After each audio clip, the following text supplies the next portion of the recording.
इस्लामाबाद में अलसुबह होने वाली बारिश के बाद सेक्टर H13 सैलाबी रैला 22 साल लड़की और 70 साल बुजुर्ग को बहा ले गया है। इलाका मुकीनों ने अपनी मदद के तहत 1 घंटे की जद्दोजहद के बाद दोनों को बचा लिया।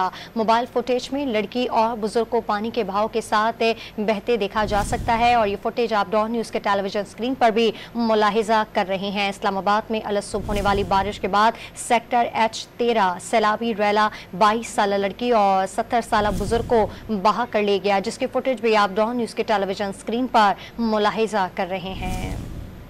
तफसील अपडेट लेते हैं। शकील करार हमारे साथ मौजूद हैं। शकील, बताएगा बारिशों के सैलाबी रैले में लड़की और बुजुर्ग के बहने से मुतालिक।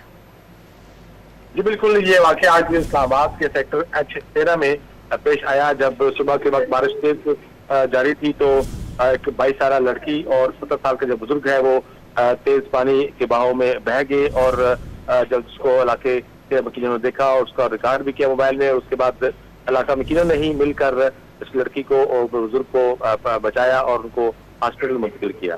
तफसील हमें अपडेट कर रहे थे शकील करार, आपका बहुत शुक्रिया।